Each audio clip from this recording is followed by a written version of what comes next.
Hey, what's up everyone, and welcome to another review for the month of Gorror, and this time I am taking a look at the cult classic horror movie that everybody loves. Everybody loves this film, Phantasm, and this just came out on Blu-ray in a remastered edition, which I actually watched, and I haven't seen this movie, just like The Blob and The Fly. I haven't seen this movie since I was a kid, but unlike The Blob and The Fly, I only saw this movie once as a kid, so I didn't remember any of this movie besides the one scene with the metallic ball that flies and screws into the guy's head and spurts his blood out. I remember that because I was like, oh, that was awesome. But besides that, I didn't remember anything about this film. Did not. So I went into this almost kind of in the dark. You know, I don't do that very often for horror movies like this, you know, classic ones. So I went into this movie knowing almost nothing, really. Like, I watched it when I was a kid. I remember that. But I don't remember anything else about the film besides the metallic thing and the tall guy, and the tall man. I remember him. But besides that, I didn't remember anything. So I went into this, the remastered version that just came out this year.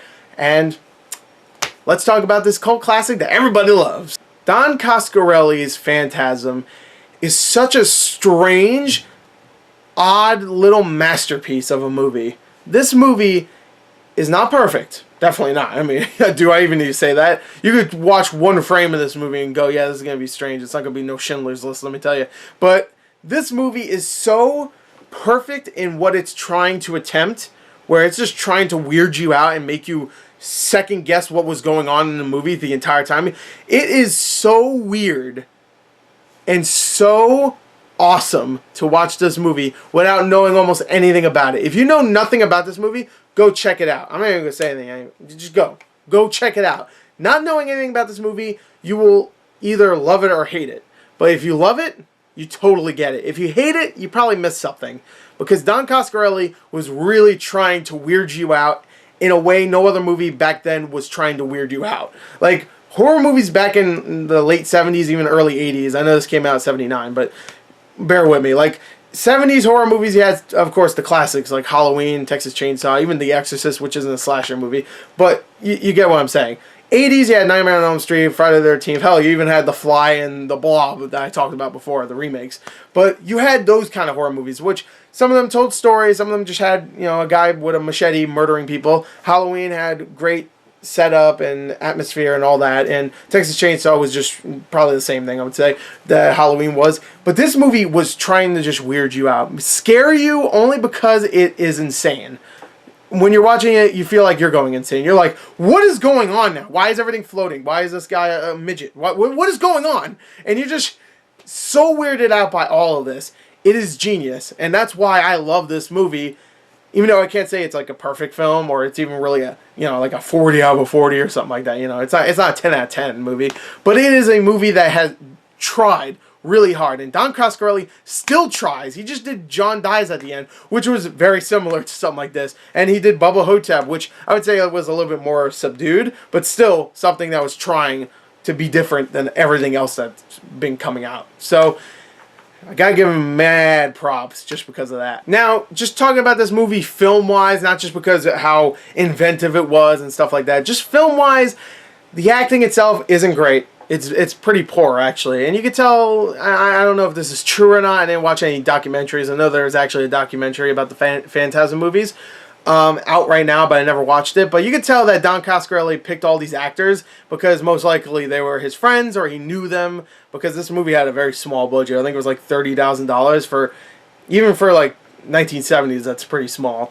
But you could tell most of them were maybe his friends or something, or people he knew, or maybe he you know, did a newspaper ad or something and say, hey, you want to act in my little movie or something? And, you know, they were small-time actors at the time.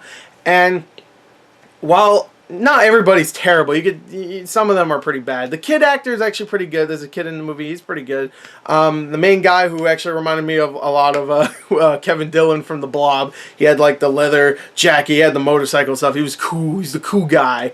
Jody is his name, which you know, the cool guy, Jody.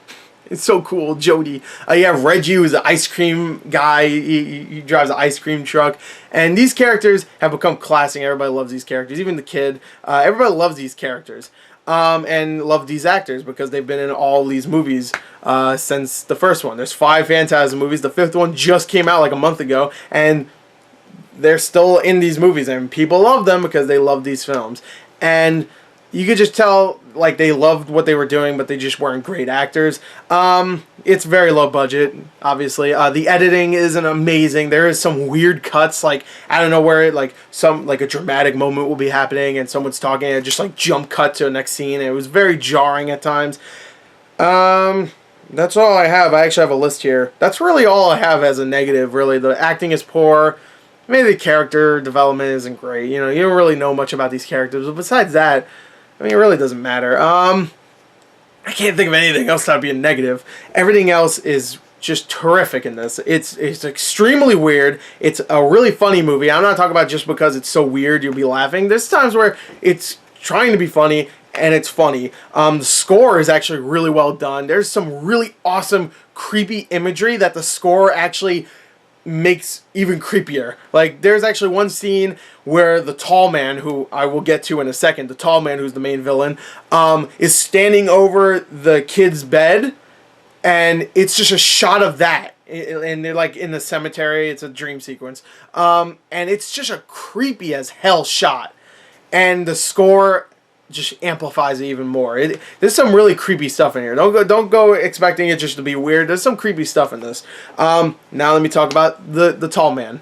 Wow, the tall man. I love this character, and I love the actor. Of all the actors here, Angus Scrim, who is a tall, lanky-looking dude who's creepy as all hell looking, but he seems like he's probably a really nice guy. Sadly, he passed away earlier this year, but he lived a ripe old age of like 93 or something. That's pretty good. He was already old in this one. He was like in his late 50s. But I love that guy. He is great in this, and he nails that role. He is creepy, he's menacing. He doesn't even need to say much, which he really doesn't.